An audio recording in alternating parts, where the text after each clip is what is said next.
and welcome to Between the Rows. I'm Ed White, your host this week. Later in the program, we're going to take a special look at the future of soybeans in Western Canada. Before that, we'll check in with the organizers of two major farm shows that are back on after a pandemic hiatus. But first, a word from our sponsor. When you step foot on my farm, you become a part of it. I will tell you all about my land, what's working, what's not, as if we've spent our whole lives together. Our passion for farming makes us a community, and as part of that community, I want to see us all be successful, whether I'm working on your farm or with my job at Case IH. My name is Kelsey, I'm a farmer, and I work for Case IH. Case IH, built by farmers.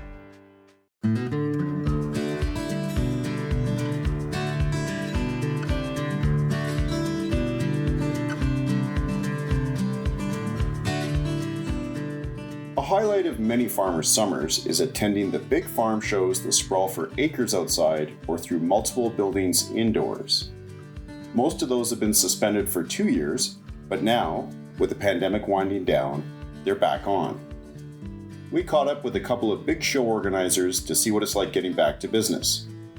Here's me speaking with Rob O'Connor, the show director of Ag in Motion, which is being held July 19th to 21st. So we've had 2 years where we haven't had the in-person shows at the site. Can you tell me what it's been like getting back to what was just really getting rolling in the years before the pandemic and what that's been like for you?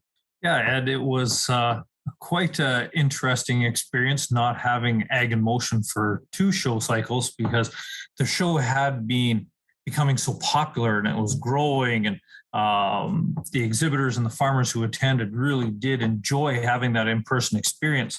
And then when the pandemic hit, we had to go in a different direction and have digital events and virtual type of events to kind of replace some of that opportunity for farmers to gain knowledge and learn about what was new in the industry. But I tell you, coming back to planning a live in-person show has been fulfilling again. But it's also been had a whole new set of issues you have to deal with, because even though we knew we wanted to have a show, we were still starting the planning cycle while COVID was still really in everybody's minds.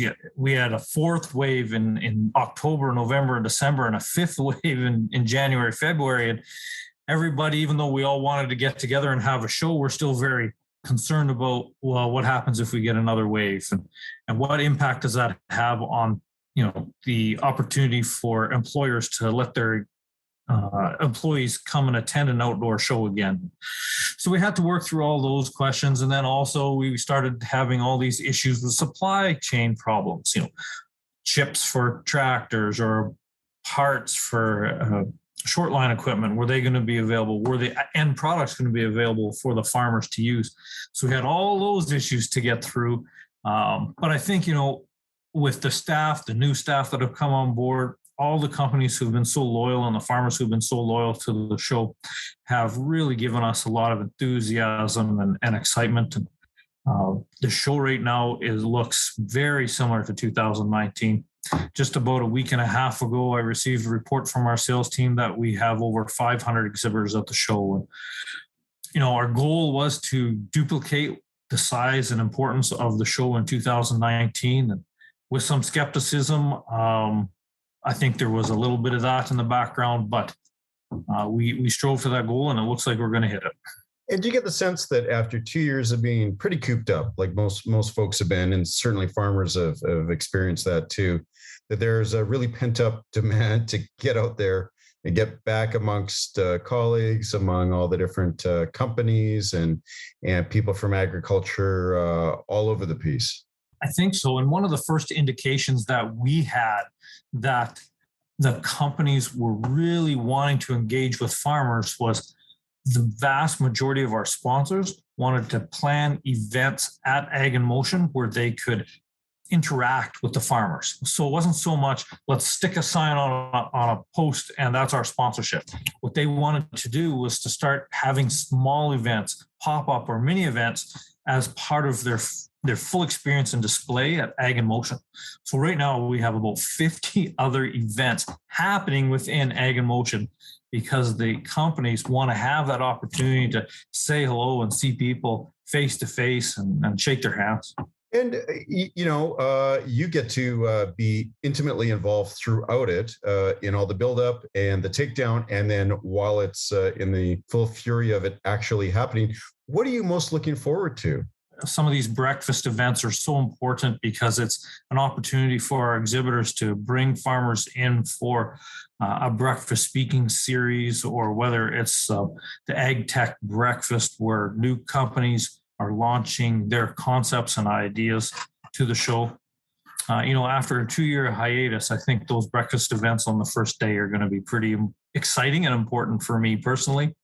And for the show itself, having all the staff there in one place again, because our team is spread out through Canada. We have people in Winnipeg, people in Saskatoon, people in Regina, Woodstock, and Guelph, Ontario, who all contribute to this show. And it's an opportunity for us all to come together as a team too. And that's so important and special to me that I can visit with those people and work with them in person and not always virtually. Well, it's sounding great, the lineup so far, and I think there's a heck of a lot of expectation out there. And y'all will be looking forward to seeing you in action out there, and not too long from now. So thanks very much for being willing to talk to us about this today. I'm happy to do it, Ed. Thanks so much. That was Rob O'Connor, the show director of Ag in Motion.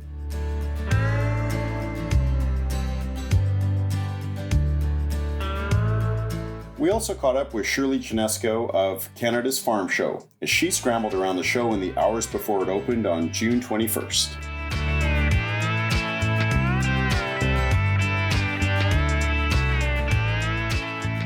So a lot of farm shows haven't been happening for quite a while, and quite a few people have sort of gotten out of the habit of putting them on and attending them. I'm just wondering what you folks are finding out about doing a major farm show at this stage of sort of easing out of the pandemic.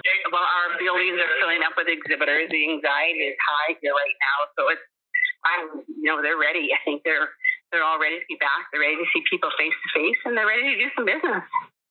Did you find, were there any special complications now compared to the way it would have been a couple of years ago, or was it kind of the way things have been? Not as far as our exhibitors.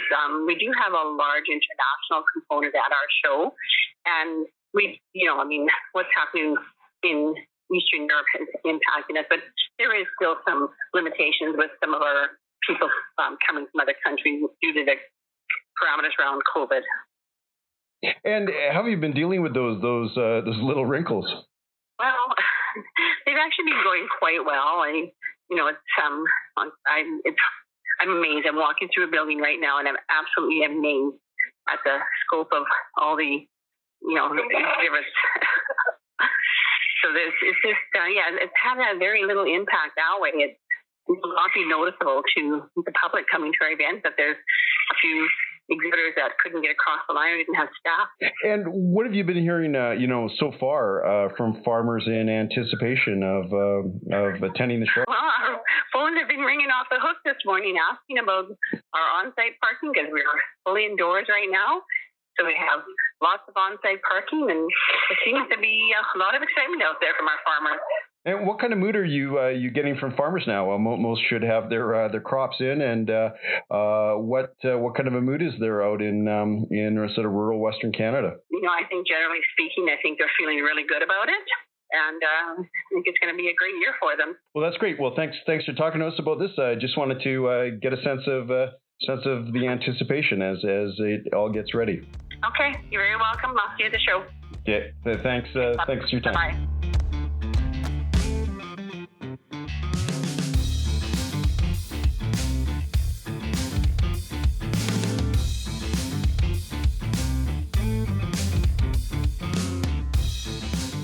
Now we turn to something else farmers are talking about: soybeans. Soybeans, long a major crop in eastern Canada, became madly popular on the eastern prairies in the 2010s. there were predictions that Manitoba could hit 3 million acres per year of the protein and oil crop. Expectations now are more restrained, but there's still much optimism and belief that there will be renewed growth, as I found out when I spoke to industry leaders at Soy Canada's annual meeting on June 20th. All right, my name is Jeff Leeson. I work for Corteva Agriscience out of London, Ontario, and I do seed marketing in Canada for Corteva. I'm Melvin Radde. I actually am the chair of Manitoba Pulse and Soybean. The family farm is in the Mosier, Manitoba area, which is actually the east side of Lake Winnipeg in the tip. So we're the farthest east in Manitoba. And we actually have a little bit more rain than the west side of the province overall through the years. So let's put it out. Yeah, it's kind of a nice situation to have. Well, it was actually good last year because we got that lake effect. As the low pressures come across, and we get the backside of the low. Right. We get that lake effect, northwest wind, that gives us an extra few showers. Your own rain systems, rain, right? thunderstorms, stuff like that. So, so it's a little different farming in that side versus being on the western side of the province. And my name is Brian Ennis, and I'm the Executive Director of Soy Canada. So I'll just begin by asking, and anyone jump in to answer this, but Brian, you tried to sum it up a few minutes ago in your address there, was, you have some pretty lofty goals that you set in, I believe it was 2016, to double production. We've obviously had production problems in Western Canada. How does that fit into your long-term strategic goal, these hopefully temporary problems we've had in half of the country? Well, as an industry, the industry came together to look into the future and set a target. And what I hear consistently is that we will continue to see opportunities for soybeans in Western Canada. The target that was set to double production and to reach 6 million acres in Western Canada in 2016 is an ambitious target. And what I hear is we're marching towards that. Whether we march quick enough to get there by 2027 is still a question, but there's continued optimism. And how do you feel about that on the company side? You can see the potential in seeds in the crop. All right, how are we getting towards that goal? I would agree with Brian. I'm not sure if that number is exactly where we're going to land, but getting to that number requires the development of the technology and the germplasm that is going to take us there and enable that opportunity.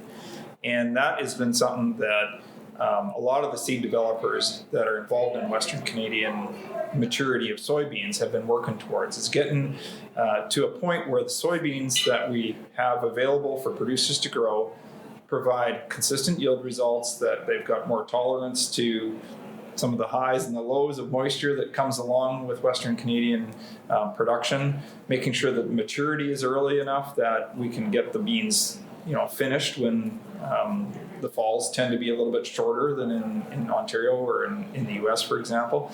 And so I think the seed developers are making a lot of progress towards that. And again, those steps that we're taking today and the focus that companies like ours have on breeding earlier maturity, high-yielding soybeans will pay off in the long run. And that will be what unlocks the opportunity for soybeans in Western Canada. And then it really is a matter of, are they competitive from a profitability standpoint? And I think with the focus on greenhouse gas reductions and fertilizer use efficiencies, soybeans play a really unique part for Western Canadian agriculture because they provide a crop rotation, they provide that nitrogen fixation opportunity, and they fit into areas where, say, other pulse crops like lentils or peas may not fit. So they really do have a great opportunity from a Western Canadian agriculture perspective.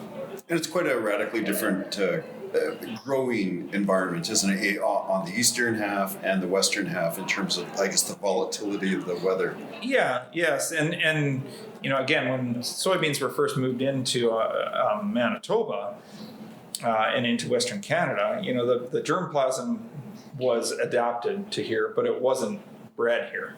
Whereas now there's a number of companies that have breeding programs that are focused in Manitoba and Saskatchewan that really are dialing in how to get that, level performance that people need for productive and profitable crop. And Melvin, I'm on the opposite end, actually. We're growing the new products that are coming out. And so what you're seeing is what was 15 years ago and to today, the new soybean, let's call it the new version of it. It's actually hardier, and it actually comes out of the ground faster, and it's got all those different characteristics. So what does that mean? It gets going really quick, and now we have heat in June. It really just takes off. And we got shorter heat units or lesser heat units. So we're getting beans that are 2,200. And so for us, right now in the shorter season, we're seeding the 2,400 heat units, and it fits into our window very well. And then, what does that mean? By middle of September, they're actually ripe. If they come out in the beginning of June, by middle of September, they're ready to be harvested on normal weather. And that's okay timing, yeah. Yeah, so we're ahead of the frost. Yeah. And we have time to get it off before we get snow bound in October. So these have been a really crazily bad couple of years for a lot of growers on the eastern half of the prairies. With lots of drought problems, and then this really saturated spring. What are you hearing from fellow growers about how they're looking at soybeans now after some of the disappointing results of the last couple of years? I think the areas that were pressured from lack of water, they overall they cut back, but the areas that were still doing reasonably well, they stayed with it because the bean itself is hardier than growing some other crops. So what you would see this spring, because you have a fair amount of water, you see stressed young wheat plants coming out of the ground, so you can see the thinning of that type of thing. But the bean itself is a hardier. It actually doesn't thin. It can handle more water that we're having this spring. So it's a hardier plant overall. So your overall average is you don't have wrecks as bad as you would have in other crops. So what does that mean? You have a more average over the decade of yields. So it's a more constant crop. So it's actually less risk than some of the other crops. And on the canola side, you have like a boom or bust. Either you're really good, or you have some weather that really affects it and the yields drop way off. So your overall average looks good, but you have this kind of cycling. It's like a serrated line. You go up and you fall off. And that seems to be pretty common on the canola side. So that's one of our issues with it's like if you can read the crystal ball, kind of weather we're going to have this year, we don't know what kind of crop to actually see. So, yeah. But we have to work with rotations. We're kind of limited on that too. So. With the acres that have been cut back, like, is that people that have cut 100%, or is it just people cutting back? Like, is it some people just saying, I'm done with soybeans, or is it other people just saying, I'm going to reduce it for now because I can't get it in time, or I've just had... Well, you probably answered it. They're not that they cut it out, they actually cut back, so there's a little bit less acres seeded just because of the timing. But don't forget, a lot of people had their input costs and seed already booked last fall. So you already put all these inputs in based on what you're going to seed in spring. So you can't alternate too much. So in a sense, because soybeans are a little less in a sense to grow, because you have less on the fertilizer side.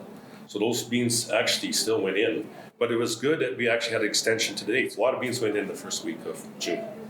I hear some are still going in today. It very well could be, because there's some short growing season varieties that are out there that are 2,100, 2,200 heat units. So that means they'll probably make it. The yields will be down though, but they'll probably make it. Yeah, and that's the couple of things that you said there, Melvin, was around improving that yield potential of those really early beans that gives producers more flexibility, but it also pushes the area that soybeans can be successfully grown further west, further north. So that's one of the areas of focus. I think the other thing too, you mentioned about how the beans have been improving over the years. That's part of breeding in plant resistance to a number of the pests. Phytophthora resistance, iron chlorosis resistance, all those things are coming along, and they're being moved from what I'd call later season soybeans into the earlier season soybeans. So that's part of the genetic or the germplasm improvement that you're seeing in the soybean lineups of various developers. One of the things we've seen in the last few months, Ed, is really interesting research around how the growing season and the climate is changing for Western Canadian agriculture. In our soybean summit we did in January, it showed how we're going to have 500 more heat units for most growing regions of the prairies. And that makes a huge difference, especially when we think about western Manitoba into the parkland, the black soil zone of eastern Saskatchewan, where 500 heat units now enables you to grow a double zero soybean in a place where you maybe only had a 30% chance of success of that in the past. So it really does create more opportunities for growers with a longer growing season. And as our varieties continue to evolve to be more resilient to stress and to manage the stress we get in Western Canada, there is really an opportunity for growers to incorporate it into their rotation in more places than even a decade ago. And Brian, something else you're having to work on is once we grow these and fill the bins, you got to get it off out of Canada. Yes. In all directions, and you pointed out that soybeans are more reliant on containers than any other crop in Canada. How's that going, and what's the outlook there from what you're hearing? So on containers, it's been a real challenge for the whole world. I think particularly so for us in Canada, being a smaller market, being next to the United States, where you've had the President and the White House come out really clearly that the exorbitant profits the container lines are making are unacceptable. It does put pressure on our sector in soybeans, but as well as in Canadian exporters for grain commodities especially. So we're seeing some good movement though. We've had good conversations with the powers that be and with the government and the ministers. We're working with this supply chain task force that is set up to provide recommendations to the minister by the end of the summer. And we're hopeful that the support we're hearing for making the changes that we need will translate into action. I think a lot of people will be, once they get the crop in, beginning to worry about that again. And I guess we hope this fall it will be easier to move the stuff that we can grow and that there's, as you pointed out, a good market for. We certainly hope it's better than it has been during COVID. I think the interesting thing about being in Canada is we've got lots of options for exports. We've got 14 ports and our containers move east and west in different places. So we have a lot of flexibility, but at the same time, structurally, there's some solutions that need to happen for the long term. So short term, we will continue to ship the crop. In the long term, we need solutions to keep us competitive and encourage growers to continue to grow food-grade soybeans with the premiums that will encourage that. Well, that's what I was going to ask you folks. Have I forgotten anything? Was there anything you'd like to tell me? Well, we did a straw poll with my group from Manitoba this morning, and we are still thinking we'll get our 1 million acres in Manitoba. Think so? Yeah. Okay. Even though we had we thought 1.5. Oh yeah, that's going to come back. But the 1 million acres we're going to get are more of the prime producing acres. So with this amount of moisture, even though you're seeding late, you may reduce your yield because of 10 to 15% by a later seeding date.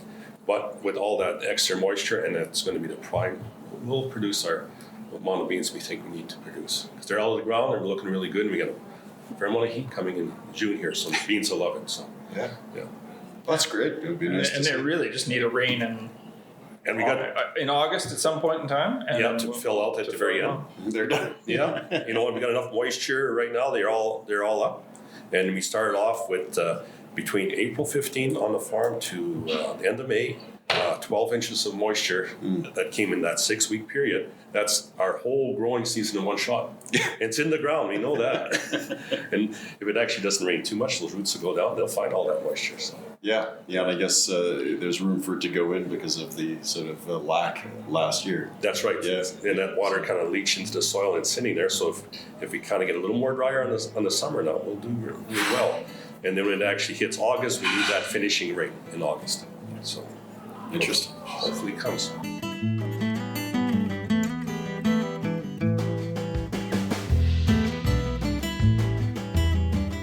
I also spoke with southeastern Saskatchewan farmer Winston Van Staveren about the situation in his province. So you know a bit about the growers in probably the far western reaches of soybean growing country. Can you tell me, we've had problems here in Manitoba. What's the situation been in Saskatchewan, and what does the future look like for soybean production? Well, last year was a pretty dry year, especially in that critical time, late July and August. That's very important for soybeans. They need moisture, and we didn't get no moisture there. So it was quite dry there. And acres are probably down again this year even more. But I can see, in the long term, I see them going up.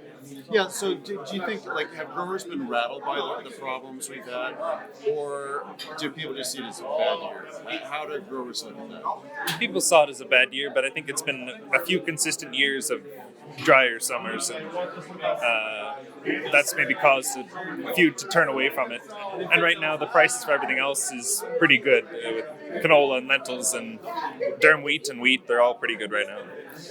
And what's the way out of the problems? Is it through breeding? Is it through better varieties, different varieties? I think the genetics, I think there's good potential there with the genetics. Even now with that heat, last summer, I remember the beans were still nice and green at the end of August, and you thought, where are they getting the moisture from? But it's just that great genetics and good herbicide options with them too, and that's where the potential is, I think. Yeah, what are people guessing the acreage might be this year in Saskatchewan? Now, I know in Manitoba it's all over the map because guys are still seeding. What are you guessing over on the Saskatchewan side? It'll be down from last year. What did we have last year? 80,000? We'd be close to 50,000 acres maybe, if I were to guess. There's the good few that are dedicated and they love the crop. It's a good crop to clean up a field. So. Thanks. Yeah. Appreciate that. Yeah.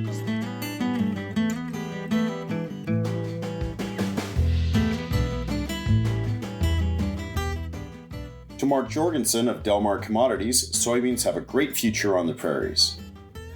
Well, I definitely think they have a great fit. Anybody who's grown soybeans will always say the crop they grow after soybeans is the best they grow because, so it's a great rotational crop. Inputs are relatively low compared to some other crops. This year, just with the world markets and everything else, there was other crops that were more profitable, and maybe, with the whole cost of inputs and everything else. So acres were down a little bit this year from last year, but long term, we're all hoping for more acres in Western Canada. We've got a thriving feed industry, and now we have this whole thing with the renewable diesel demand, which is going to be around for years. Obviously, that's driving more canola acres than soybeans because it's an oil market, but certainly I think there's potential for soybean acres to grow also in Manitoba. And despite all the recent problems we've heard lots about, I don't sense any lack of optimism about the crop's future in this room, or when I've talked to growers. Is that what you find when you're talking to growers? Yeah, really, I don't think there's any reduction in optimism on soybeans. We need to, if we want to see expanded acres, we need a few things. It would be really nice to see early maturing soybeans that have a tolerance for drought. That's something that we hadn't really seen a whole lot of in my time in Manitoba before. It was always cold, wet springs, and the soybeans flourished compared to other crops. But if we want to push west, we're going to need some drought-tolerant varieties. That would be great. And we have to look a little bit more at the whole protein thing.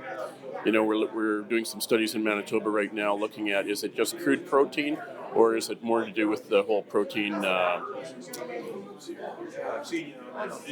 composition in the soybeans here and the feeding and everything else? And do you feel that protein issue can be addressed and can be solved through breeding? Yeah, it's never been a top issue for breeders of GM soybeans before in Western Canada. The emphasis was always on earlier maturing soybeans to grow acres in Western Canada. So, now it's time to look at a few other things.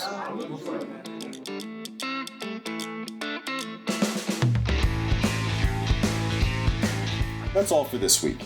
Please join us again next week for another edition of Between the Rows. I'm Ed White, and it was my pleasure being your host. When you step foot on my farm, you become a part of it. I will tell you all about my land, what's working, what's not, as if we've spent our whole lives together. Our passion for farming makes us a community, and as part of that community, I want to see us all be successful, whether I'm working on your farm or with my job at Case IH.